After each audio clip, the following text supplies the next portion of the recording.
Auditeurs et auditrices de Rewmi FM, bonjour et bienvenue dans votre émission L'encre et la plume. Une émission que la radio propose tous les samedis à partir de 9h. Nous recevons ce matin M. Siley Gorbal Sy, le président de la Coalition nationale éducation pour tous, section Sénégal. M. Sy, bonjour et merci d'être à Rewmi FM ce matin. Bonjour Sylvie, je salue aussi l'ensemble de vos auditeurs de Rewmi FM et particulièrement ceux qui suivent l'émission L'encre et la plume. Merci beaucoup. Siley Gorbal Sy, merci d'être là. C'est dans l'ordre de l'émission. Parlez-nous un peu de vous. Dites-nous qui est Siley Gorbal Sy. Bon, Siley Gorbal Sy, c'est un enseignant de formation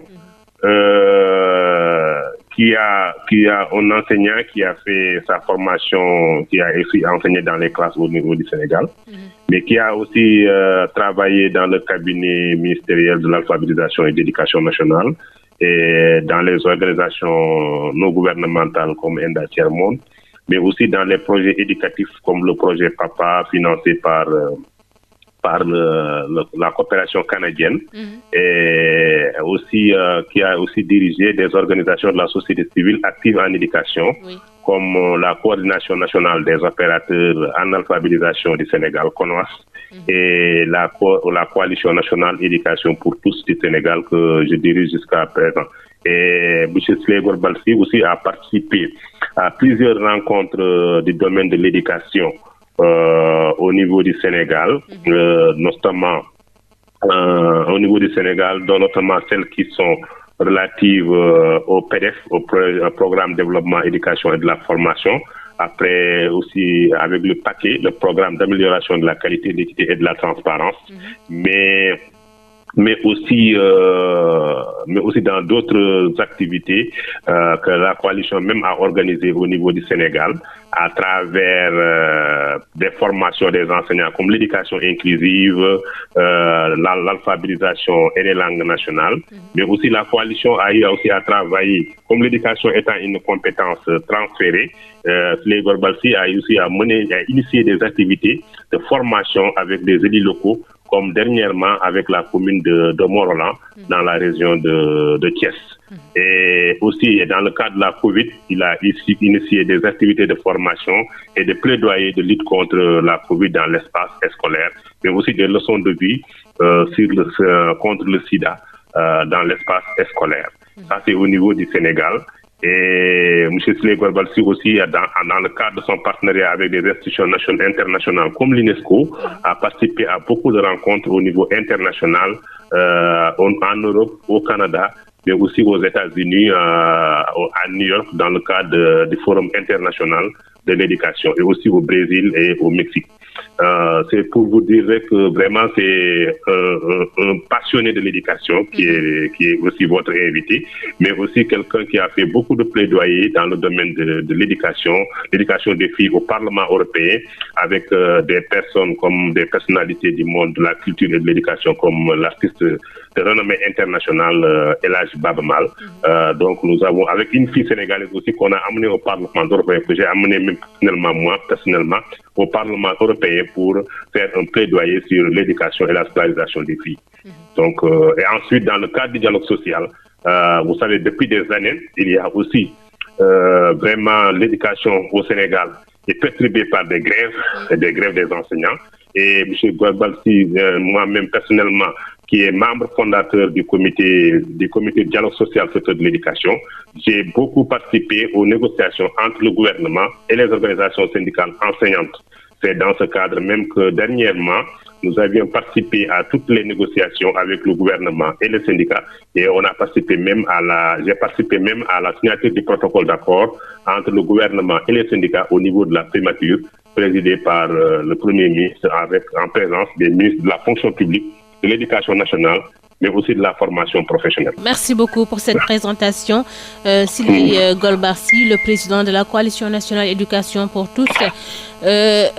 Pour les auditeurs qui ne connaissent pas encore votre organisation, qu'est-ce que vous pouvez nous dire là-dessus, la Coalition nationale éducation pour tous? Oui, donc c'est ce que j'ai vu. J'ai dit, par exemple, la plupart des activités que j'ai menées C'est avec la coalition. D'abord, c'était avec l'alphabétisation et la coalition nationale, la CONOAS, la coordination des opérateurs en alphabétisation du Sénégal.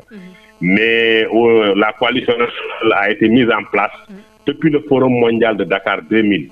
Donc, si vous voyez que c'est présidé par l'ancien président de la République, Abdoulaye Wade, parce qu'il y avait le Forum mondial de l'éducation qui était tenu à Dakar en 2000.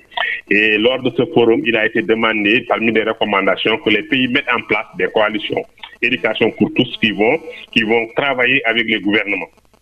C'est dans ce cadre que la coalition a été mise en place depuis 2005.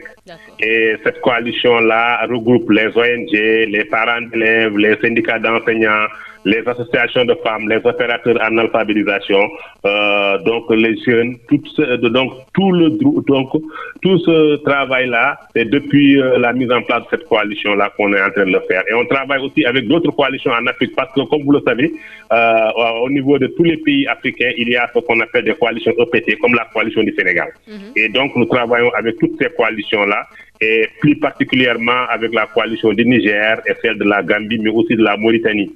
Parce que ce sont les pays qui, avec nous, on travaille avec travaillent avec nous aussi dans le cadre de l'UNESCO et d'autres organisations au niveau international. Et nous sommes membres aussi de la consultation collective des ONG de l'UNESCO.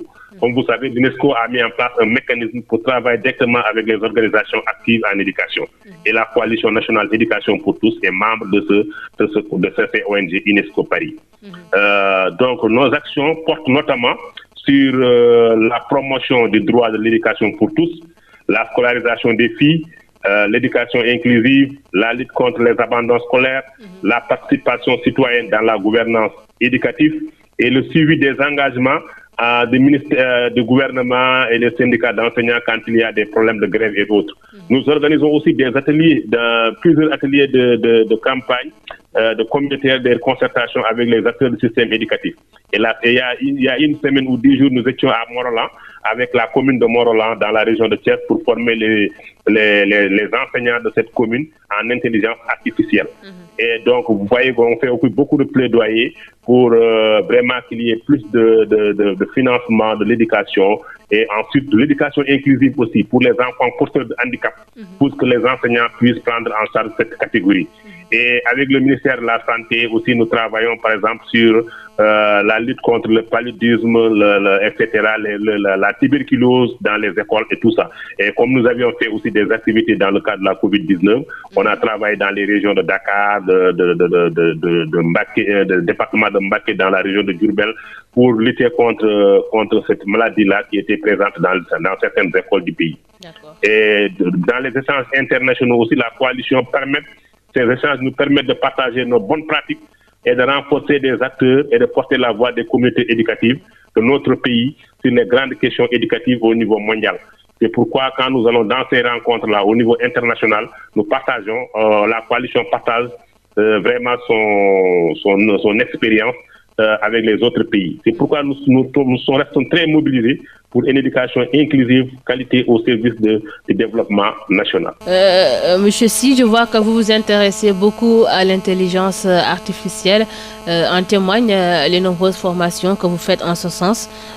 Oui. C'est normal, nous sommes à l'ère de l'IA. Dites-nous, comment voyez-vous l'avenir de l'école avec l'intelligence artificielle? Oui, l'avenir de l'école avec l'intelligence artificielle, aujourd'hui, il est difficile, voire impossible, de développer les enseignements apprentissages sans l'intelligence artificielle. C'est pourquoi il y a des experts en matière d'intelligence artificielle, notamment le professeur pédagogue M. Guissé, qui est en même temps professeur au lycée de Ziguinchor, qui l'année dernière même, parce que les années précédentes, moi-même personnellement qui participé chaque année, l'UNESCO Paris organise une rencontre qu'ils appellent l'intelligence artificielle, la rencontre de l'application du numérique dans les écoles, dans la semaine, ils appellent ça la semaine de l'apprentissage numérique. Chaque année, ils organisent ça à Paris. Ils invitent toutes les gens qui sont, toutes les personnes qui sont impliquées dans l'éducation numérique. Moi, chaque année, j'ai participé. Mais l'année dernière, j'ai pu participer avec notre technicien, notre expert. C'est notre expert qui a pu participer, M. Guissé, qui est notre formateur. et il est basé à Ziguinchor. C'est un professeur qui est technopédagogue, expert aussi, et c'est lui-même récemment, dernièrement, qui a formé, appuyé aussi par l'expert Bassirou Kébé. Ils ont formé les enseignants de la commune de Morolan, dans la région de Thiès, qui est une commune aussi partenaire de la coalition, parce que le maire de Morolan aussi est quelqu'un qui accorde beaucoup d'importance à l'intelligence artificielle. Et les enseignants de Morolan ont beaucoup aussi apprécié cette formation-là. Nous sommes en train de voir aussi comment l'élargir sur toute l'étendue du territoire national, avec aussi les autres communes, pour pouvoir former ces enseignants-là avec l'intelligence artificielle. Et en rapport aussi avec le ministère de l'économie numérique, parce que comme vous le savez aussi, c'est le ministère de l'Éducation nationale qui gère les enseignements apprentissages, mais l'intelligence artificielle, tout ce qui est numérique, est géré par le ministère de l'économie numérique, des télécommunications. Et nous sommes en train aussi de voir avec eux comment faire une collaboration, un partenariat dynamique pour vraiment développer l'intelligence artificielle avec les communes, parce que l'éducation aussi est une compétence transférée au niveau de collectivités territoriales. Et donc, c'est dans ce cadre que nous comptons l'élargir, cette formation de l'intelligence artificielle. Parce que nous constatons aussi que les élèves là maintenant, beaucoup d'élèves sont très bien formés en intelligence et se forment eux-mêmes en intelligence artificielle. Donc, si les enseignants ne sont pas formés pour pouvoir mener à bien ces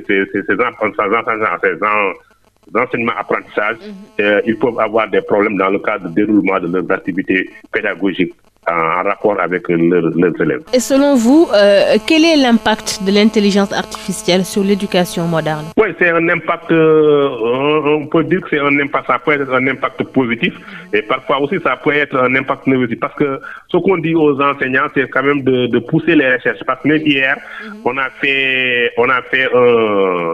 un webinaire, une rencontre avec l'UNESCO Paris, et le thème c'était sur la recherche genre éducation, et on a beaucoup parlé de l'intelligence artificielle, parce qu'aujourd'hui on ne peut pas développer l'éducation sans pas mettre l'accent sur l'intelligence artificielle. Et donc c'est pourquoi l'intelligence artificielle, nous sommes à l'ère du numérique et de l'intelligence artificielle. C'est pourquoi l'intelligence artificielle peut beaucoup contribuer pour les réussites des enseignements apprentissages à l'école. Oui. Donc dans le cadre des recherches, dans le cadre de l'enseignement, etc. Parce qu'un enseignant, c'est quelqu'un qui doit quand même apprendre, faire des recherches régulièrement pour pouvoir vraiment mener à bien ses enseignements apprentissages. C'est pourquoi on dit toujours qu'un enseignant qui cesse d'apprendre ou bien de faire des recherches doit cesser d'enseigner. Et c'est ça qui fait que l'intelligence artificielle peut beaucoup aider les enseignants, notamment dans le cadre de la recherche pédagogique. Est-ce qu'elle peut améliorer l'éducation en Afrique, particulièrement au Sénégal? Si, c'est ce que je viens de dire, parce que j'ai dit que, comme dans le cadre de la recherche, etc., parce qu'un enseignant qui peut vraiment développer ses activités, aujourd'hui nous sommes à l'ère du numérique, et l'intelligence artificielle est très indispensable pour permettre aux enseignants de dérouler convenablement, d'une manière spécifique et vraiment significative, leur cours avec les élèves. Et ça permettra aussi d'aller de l'avant, notamment dans le cadre des recherches pédagogiques. Monsieur Sy, la Coalition nationale éducation pour tous est membre, vous l'avez dit tout à l'heure, du comité du dialogue social du secteur de l'éducation et de la formation, et vous comptez participer au dialogue national. Qu'attendez-vous exactement de ce dialogue? Oui, comme vous l'avez dit, le dialogue social dans le secteur de l'éducation reste un pied fondamental pour la stabilité du système éducatif. Aucun système éducatif ne peut être performant dans un climat de tension permanente entre les acteurs. C'est pourquoi la Coalition nationale éducation pour tous encourage les autorités gouvernementales, les syndicats d'enseignants à privilégier un dialogue sincère, permanent et constructif. Et après même cette signature de protocole d'accord qui a été signé, ce protocole d'accord qui a été signé dernièrement à la primature devant le Premier ministre, nous pensons que vraiment que tous les engagements seront respectés et que le comité de suivi des accords qui va être mis en place et que nous espérons quand même y figurer, que ce comité-là puisse vraiment jouer son rôle pour vraiment que ces engagements-là qui ont été signés puissent être respectés entre le gouvernement et les organisations syndicales. Maintenant, vous constaterez qu'avec nous, que les revendications des enseignants sont liées aux conditions de leur travail, à la rémunération, à la formation des enseignants, aux infrastructures scolaires, mais aussi à la gouvernance du système éducatif, qui mérite des réponses durables et consensuelles. Donc, nous pensons que les enfants ne doivent pas jamais être les victimes des incompréhensions entre partenaires sociaux. Les enfants ne doivent pas être les victimes des incompréhensions entre les partenaires sociaux, entre le gouvernement et les syndicats. C'est pourquoi nous plaidons pour la mise en place de mécanismes de concertation réguliers afin d'anticiper sur les crises et de prévenir le calendrier scolaire. Et sur le dialogue national maintenant convoqué par le président de la République, la coalition, ce dialogue doit démarrer aujourd'hui. Et à l'heure où je vous parle, nous n'avons pas encore reçu d'invitation. Et nous avions participé vraiment au dialogue national de l'année dernière. Et comme cette année, le président de la République a dit qu'il va rencontrer les organisations sectorielles, les responsables dans différents domaines, dans différents domaines. Donc, je pense que la coalition nationale sera quand même invitée au niveau avec les forces vives de la nation pour quand même, comme elle a cette expérience de dialogue, dans le cadre du dialogue social de l'éducation, pour quand même donner ses contributions au niveau du président de la République, au niveau de ce dialogue national-là. Et que c'est dans un contexte aussi que le président, c'est un concept marqué par de nombreux défis sociaux, économiques, institutionnels. Donc, c'est pour nous, le dialogue demeure la meilleure voie pour renforcer la cohésion nationale et consolider la paix sociale. C'est pourquoi nous estimons que ce dialogue que le président a convoqué doit être inclusif, transparent, participatif et orienté vers des solutions concrètes. Et la question de l'éducation vraiment doit occuper une place centrale car elle constitue la base du développement durable, de la citoyenneté et de la stabilité sociale. Nous souhaitons donc que les conclusions issues de ce dialogue puissent déboucher sur des formes concrètes, notamment. C'est-à-dire le dialogue, je parle du dialogue convoqué par le président de la République.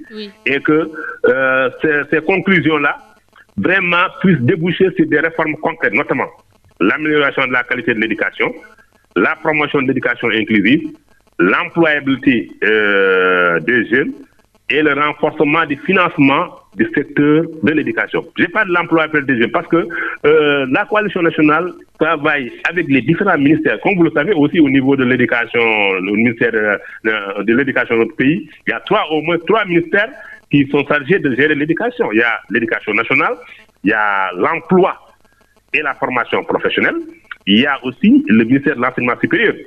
Donc, nous travaillons avec tous ces ministères-là. C'est pourquoi nous avons parlé de l'employabilité des jeunes au niveau qu'on mette l'accent sur ça. Et le renforcement aussi du financement du secteur de l'éducation. Parce que le secteur de l'éducation, même s'il y a l'Assemblée nationale a donné un budget consistant, nous pensons que jusqu'à présent, il y a beaucoup de défis, et notamment dans le domaine de l'alphabétisation et de l'éducation non formelle avec nos langues nationales. On doit quand même beaucoup financer ce sous-secteur-là. Voilà un peu les quelques orientations que nous avons quand on va nous participer au dialogue, ce qu'on nous va proposer au président de la République.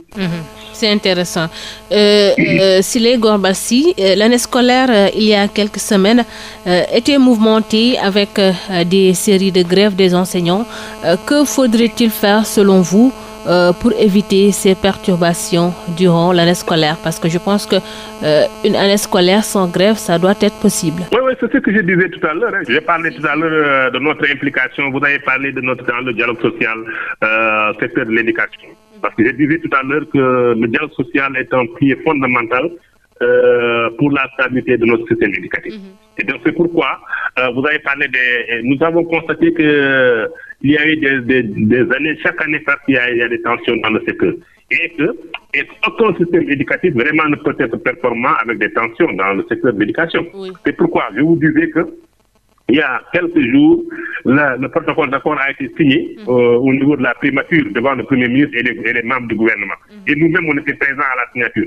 Et qu'il y a un comité de suivi technique qui va être mis en place et que ce comité-là doit bien travailler pour qu'il n'y ait plus de perturbations dans le système éducatif sénégalais. En fait, chaque année, ce sont toujours les mêmes revendications des enseignants qui reviennent. Moi, ce n'est pas toujours les mêmes revendications qui reviennent parce que contrairement à ce qu'on donne comme information, il y a, par exemple, cette année, le focus est mis avec le problème des des décisionnaires, oui, les etc. décisionnaires, Les années précédentes, le protocole de 2022, il y avait surtout l'augmentation des salaires des enseignants. Mais cette année, le focus a été mis surtout sur le problème des décisionnaires, l'âge de la retraite, etc. Donc, et le système de rémunération et l'inéquité dans les paiements, parce que les enseignants disaient qu'ils avaient presque les mêmes diplômes que d'autres fonctionnaires, et que la plupart de ces fonctionnaires-là, par exemple, percevaient plus que donc il fallait vraiment que l'État revoie. Et dans la plupart des réponses apportées par le gouvernement, c'est qu'il y a des études qui sont en cours. Il faut que l'État voie l'existence de ces iniquités qui existent entre les rémunérations des enseignants et les autres pour essayer de corriger, d'apporter des corrections. Et de cette année, c'est surtout ça, et surtout le problème des décisionnaires. Donc, c'est pas toujours les mêmes, comme les gens le pensent, les mêmes questions qui reviennent parfois. Parce que nous, on participe aussi régulièrement à toutes les négociations entre le gouvernement et les syndicats d'enseignants. Et comment appréciez-vous le pacte de stabilité sociale signé par les syndicats? Oui, le pacte de stabilité sociale, c'est signé avec les centrales syndicales. Oui. C'est pas avec les syndicats sectoriels comme les syndicats d'enseignants. Si. C'est pourquoi la plupart des syndicats d'enseignants, notamment du G7, ils disent que le pacte ne les engage pas parce qu'ils ne sont pas, ils ne sont pas très impliqués dans la signature des pactes. Donc le pacte, c'est signé entre le gouvernement et les centrales syndicales, les plus représentatives. Donc voilà un peu, c'est ça quoi. C'est pas signé par les organisations enseignantes comme le G7. Parce que maintenant, c'est ce que nous constatons, c'est le G7 qui représente tous les enseignants au niveau des négociations, les syndicats d'enseignants, donc du G7 qui participent aux négociations. Donc la plupart de ces syndicats-là, en général, disent que le pacte a été signé par les centrales syndicales, donc c'est pas un pacte qui a été signé par les syndicats sectoriels. Comme les enseignants. Bientôt le début des examens de fin d'année. Quelles sont vos recommandations pour un bon déroulement des examens, surtout sans cas de tricherie? Oui, merci de nous donner l'occasion aussi de nous exprimer. C'est une question aussi importante pour les élèves, les parents et l'ensemble de la communauté éducative. C'est pourquoi les préparatifs des examens scolaires avancent globalement dans de bonnes conditions, même si certains défis persistent. Et nous saluons vraiment les efforts consentis par les autorités éducatives pour assurer l'organisation matérielle, pédagogique et sécuritaire des examens sur l'étendue du territoire national. Et le directeur des examens aussi, l'actuel directeur des examens qui est vraiment M. Diassé, qui est un inspecteur Diassé qui est très disponible. Et j'avoue que la coalition nationale travaille en étroite collaboration avec monsieur le directeur des examens et concours. Et d'ailleurs, avant même les examens, nous avons quand même des propositions à faire au niveau de direction des examens, notamment pour l'amélioration vraiment de l'organisation des examens, surtout l'organisation pour assurer une organisation matérielle, pédagogique et sécuritaire sur toute l'étendue du territoire national. C'est pourquoi la coalition insiste sur plusieurs points essentiels. Par exemple, la disponibilité à temps des programmes, achevés dans les établissements. Ici, il y a aussi l'encadrement psychopédagogique des candidats et aussi la sécurisation des centres d'examen. Et aussi l'accès équitable des filles et des enfants vivant avec un handicap, ainsi que la fraude, la lutte contre la fraude et les violences en milieu scolaire. Parce que, comme vous le savez, chaque année, il y a des problèmes de fraude, par exemple, la violence dans le milieu scolaire et parfois même avec les téléphones portables que certains élèves utilisent et qui a été interdit à l'école, notamment même pendant les examens. Donc, il faut vraiment que les autorités éducatives, notamment ceux qui organisent les examens, veillent beaucoup pour lutter contre cette fraude-là et cette violence pour vraiment aider à ce que l'examen se passe très bien. Et ça, nous sommes vraiment en étroite collaboration avec le directeur des examens et la direction des examens d'une manière générale pour voir dans quelles conditions en rapport aussi avec les instructeurs d'académie. Parce que comme vous le savez, au niveau local, les examens sont organisés par le directeur des... Ça, c'est pour les examens comme le CFE, le BFM, mais le bac, c'est organisé par l'Office du bac. L'Office du bac, c'est l'Office du bac qui organise le baccalauréat. Les directions des examens des concours organisent le CFE, l'entrée en sixième à partir de l'année prochaine, ça va être supprimé. Et il y a aussi le BFM qui va être organisé par la direction des examens. Mais le baccalauréat est organisé chaque année par l'Office du bac. Et là aussi, nous allons nous rapprocher de l'Office du bac pour essayer de voir aussi, en tant que coalition éducation pour tous, de donner aussi nos propositions au niveau de l'Office du bac pour une meilleure organisation de cet événement du baccalauréat. Parce que l'Office du bac aussi dépend du ministère de l'Enseignement supérieur. Mais il travaille aussi en étroite collaboration avec le ministère de l'Éducation nationale. Parce que les lycées et collèges et autres dépendent du ministère de l'Éducation nationale. Mais le baccalauréat est en tant que tel organisé par l'Office du bac. C'est pourquoi nous appelons les parents à accompagner moralement leurs enfants, à créer un environnement favorable à la révision et à la concentration. Et notre souhait est que les examens se déroulent dans la transparence, dans la sérénité et l'équité pour tous les candidats. C'est ça. D'accord. Et selon vous, comment est-ce que l'élève qui est en classe d'examen doit-il aborder l'examen, ou bien quel message lancer aux élèves en classe d'examen? C'est ce que je dis. Je dis que les élèves doivent se concentrer actuellement dans les révisions, parce que nous sommes à la veille des examens. Oui. Et maintenant, au niveau des examens, l'élève ne doit pas être manipulé ou bien être, par exemple, aller au niveau, par exemple, être tenté de faire la fraude, etc. Et qu'il ne doit pas aussi que ça soit... Il doit y avoir quand même un accès équitable au niveau des examens, des programmes et tout ça. Et que l'élève doit vraiment être patient, ne pas se concentrer sur l'essentiel et éviter quand même la triche et la fraude au niveau des établissements scolaires. Et depuis quelques années, on interdit l'utilisation du téléphone portable dans les centres d'examen. Êtes-vous pour?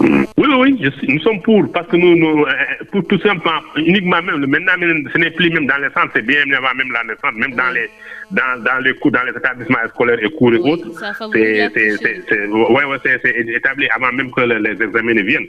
Donc, c'est pourquoi nous demandons aux parents aussi d'éveiller et de vérifier avant que leurs enfants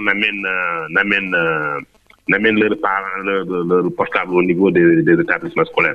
Nous, il y a des années, il y a beaucoup de parents d'élèves qui, quand leurs enfants sont exclus des examens ou bien sont renvoyés, nous appellent pour nous dire, oui, mon élève a été, mon fils a été, nous leur disons que, mais quand même, il fallait prendre vos précautions avant même que vos enfants n'amènent leur portable à l'école. Pour être interdits parce qu'il y a des élèves, quand ils sont pris, parfois ils sont interdits de rester des années sans pour autant refaire l'examen. Donc c'est pourquoi c'est à ce niveau-là qu'il faut faire. Il faut veiller pour que les élèves n'amènent pas leur portable à l'établissement scolaire. Et la plupart des parents disent oui, c'est un moyen de communiquer avec nos enfants quand ils vont, pour savoir où est-ce qu'ils sont, etc. Mais je dis, mais quand même, ils ne doivent pas amener ça dans les classes. Ils doivent veiller à mettre ça leur portable, etc. pour communiquer avec eux quelque part. D'accord. Pour les auditeurs qui nous ont pris en cours, je vous rappelle que vous suivez votre émission L'encre et la plume qui reçoit ce matin M. Siley Gorbalassi, le président de la Coalition nationale Éducation pour tous, section Sénégal. Monsieur Si, nous sommes en période de fin d'année presque, et en cette période, on remarque que beaucoup d'écoles organisent des journées dites culturelles ou bien les FOSCO. Et durant ces journées, on note souvent des dérives concernant l'habillement, la danse des élèves. Les parents d'élèves se plaignent et sont inquiets. Oui, les FOSCO là, en général, c'est des activités culturelles qui sont organisées dans les établissements scolaires en fin d'année, en général. Et c'est organisé aussi par les gouvernements scolaires. Vous savez que dans les établissements, il y a ce qu'on appelle les gouvernements scolaires, des foyers éducatifs au niveau des écoles. Et je pense que aussi, si ces circuits-là sont bien organisés, ça rentre aussi dans le cadre de l'éducation. Comme vous le savez, l'éducation et la culture sont intimement liés. Et je vous ai même tantôt, à l'entame de mes propos, vous dites que nous, coalition, on a utilisé parfois la voix des artistes pour lancer des appels dans le domaine de l'éducation. Parce que nous avons eu même à amener Baaba Maal, à partir avec Baaba Maal au niveau du Parlement européen en Belgique, pour faire un plaidoyer. Et ce sont les députés européens même qui m'ont contacté pour demander est-ce qu'on peut amener une fille sénégalaise au niveau du Parlement européen et un grand artiste sénégalais qui est connu au niveau mondial pour faire une communication sur la scolarisation des filles en Afrique.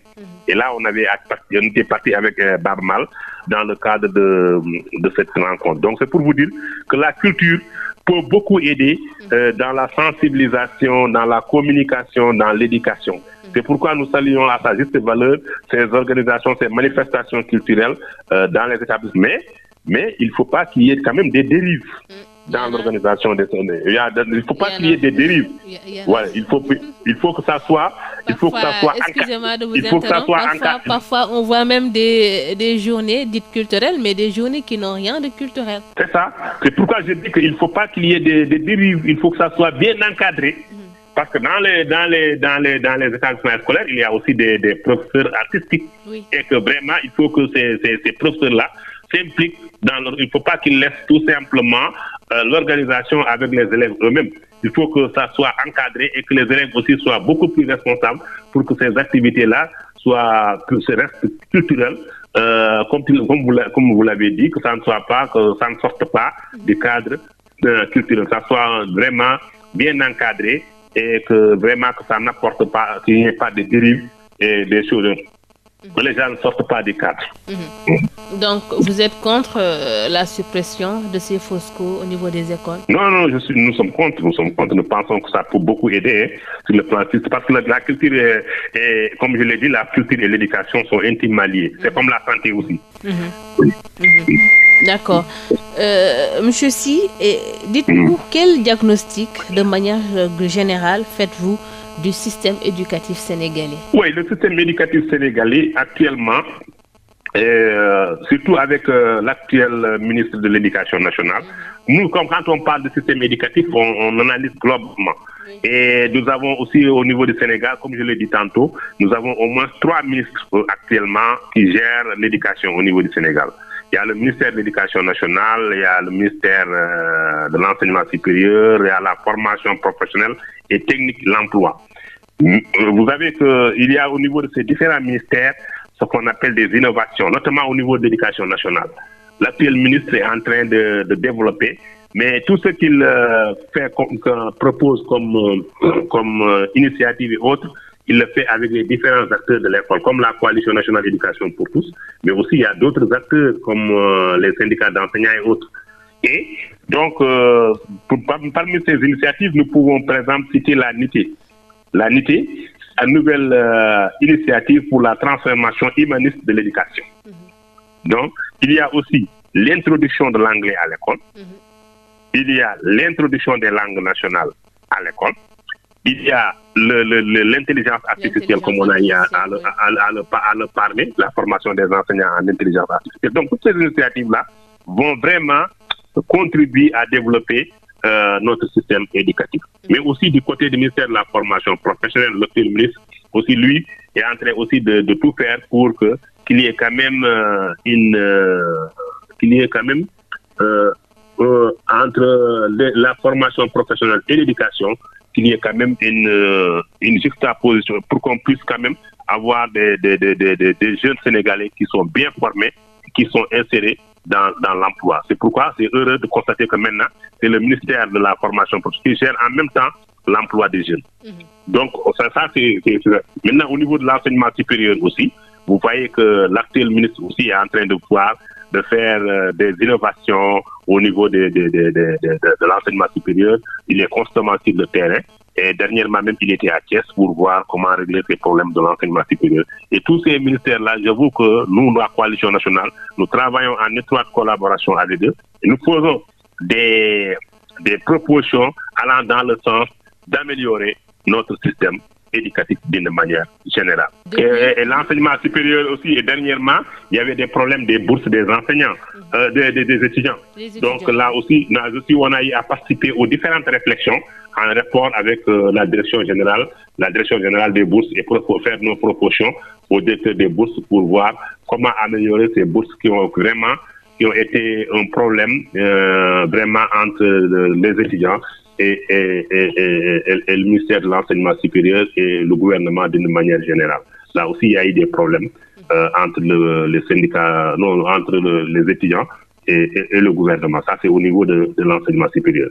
Et comme vous le savez aussi, on a toujours été un défenseur, une structure qui fait des plaidoyers pour l'alphabétisation.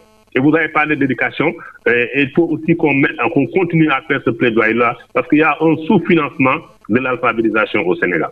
Et par rapport aux autres pays qui nous entourent, comme le Burkina, etc., dans ces pays-là, vous voyez qu'il faut beaucoup de moyens dans le secteur de l'alphabétisation. Et aujourd'hui, comme l'UNESCO même l'a dit, l'objectif du développement durable, l'ODD 4, on ne peut pas atteindre cet objectif-là si on ne développe pas l'alphabétisation et l'éducation des adultes. Et dans le financement du ministère de l'éducation au Sénégal, l'alphabétisation vraiment a une part très, très, très minime. Et on n'a même pas 1% du budget de l'éducation affecté à l'alphabétisation et aux langues nationales. Voilà un peu la situation, comme vous m'avez posé la question, de l'éducation au niveau du Sénégal. Notez-vous des avancées depuis l'arrivée de ce nouveau gouvernement. Il y a quand même eu, depuis 2024, beaucoup de réformes, notamment l'intelligence artificielle, l'anglais, la suppression du certificat, le BFM arabe, entre autres. Nous, on participe aussi au conseil interministériel sur la rentrée sur l'éducation. Et même, on a parlé des examens. L'année dernière, il y a même, avant les examens, il y a même le Premier ministre même qui a convoqué un conseil interministériel sur les examens. Et nous, on était là, même sur les préparatifs de la rentrée scolaire, qui vient, cette rentrée scolaire 2025-2026. Et on a participé, nous avions donné aussi nos propositions pour vraiment, c'est avec ce conseil interministériel même qu'on a parlé de la suppression de l'entrée en sixième, mais aussi de la création des inspections d'académie. De nouvelles inspections d'académie, comme par exemple l'inspection d'académie de Podor, l'inspection d'académie de Podor. Jusque-là, le département de Podor dépendait, vous savez qu'entre Podor et Saint-Louis, il y a une distance là-bas, et que le département de Podor dépendait de l'IA de Saint-Louis. Donc, vous voyez que tout ce que les enseignants du département de Podor faisaient, ils dépendaient directement de l'inspection d'académie de Saint-Louis. Et donc, nous avions même proposé à la coalition qu'il y ait une inspection d'académie à Podor. Et maintenant, le gouvernement actuel a créé une inspection d'académie à Podor. Et ils ont créé aussi une autre inspection d'académie à Mbour. Parce qu'il y a tellement d'écoles aussi à Mbour, et que Mbour dépendait de l'inspection d'académie de Thiès. Il y a donc deux nouvelles inspections d'académie, donc Podor et Mbour, qui ont été créées par l'actuel gouvernement. Et aussi, il y a des inspections de l'éducation et de la formation, comme l'IF de Ndioum. À Ndioum, il n'y avait pas d'IF. Il y avait dans le département de Podor, il y avait l'IF de Pété et l'IF de Podor. Mais maintenant, il y a l'IF de Ndioum qui est venu s'ajouter à l'IF de Pété et de Podor dans la région de Saint-Louis, et Podor est devenu inspection d'académie. Tout ça, c'est pour rapprocher les inspecteurs des enseignants pour un meilleur encadrement dans le système éducatif sénégalais. Donc, je pense que vraiment l'actuel gouvernement est en train de faire vraiment des efforts à la suite de nombreux efforts aussi qui ont été faits par le gouvernement sortant. Il faut le souligner. Oui. Parce que le président Macky Sall a beaucoup fait aussi. Nous, on était là, on est témoins pour vraiment améliorer les conditions de vie et des enseignants. Maintenant, comme l'administration continue, l'actuel gouvernement aussi est en train de faire des efforts vraiment pour le secteur de l'éducation et de la formation. Et quelles sont les recommandations de la Coalition nationale éducation pour tous pour améliorer la qualité des enseignements et apprentissages au Sénégal? Oui, donc pour moi, je pense que nous voulons rappeler que l'éducation est l'affaire de tous. L'éducation est l'affaire de tous. Ce n'est pas tout simplement l'affaire du gouvernement, ni l'affaire des enseignants, ni l'affaire des parents d'élèves, ni l'affaire de nous, organisations de la société civile active en éducation. C'est l'affaire de tous. Et pourquoi? La réussite de notre système éducatif exige l'engagement conjoint de l'État des enseignants, de l'État, donc l'engagement conjoint de l'État, des enseignants, des parents, des partenaires sociaux, de la société civile et des élèves eux-mêmes. Et donc c'est vraiment cet engagement-là constant et conjoint de tous les acteurs, de tous les partenaires, que vraiment qu'on puisse arriver à une éducation inclusive de qualité pour tous, en rapport à l'atteinte de l'ordre des 4 objectifs pour le développement durable numéro 4 que le Sénégal a signé au niveau international et qu'on souhaite atteindre en 2030. Donc, et cet objectif-là ne sera pas atteint si vraiment nous ne coordonnons pas nos différentes activités au niveau national, africain et international. Sile Gorbassi, merci. C'est la fin de cet entretien. Le mot de la fin, c'est quoi? Le mot de la fin, c'est pour vous dire que je vous remercie, Sylvie, pour cette invitation à cette importante émission L'encre et la plume, pour nous donner cette opportunité-là en tant qu'acteur de l'éducation depuis des années, pour parler avec la communauté éducative, pour parler aux populations sénégalaises, aux enseignants, aux parents d'élèves, aux partenaires sociaux, à la société civile et aux élèves eux-mêmes. Mais la coalition nationale, pour vous dire, c'est une organisation qui restera mobilisée pour une éducation inclusive de qualité, équitable, de qualité au service du développement national. Je vous remercie. C'est moi qui vous remercie, Sile Gorbassi. Je rappelle que vous êtes le président de la Coalition nationale éducation pour tous Sénégal, la SNEPS. Merci à vous, chers auditeurs que nous suivez depuis 9h. Merci à Diao Diallo pour la mise en onde. Nous vous donnons rendez-vous la semaine prochaine.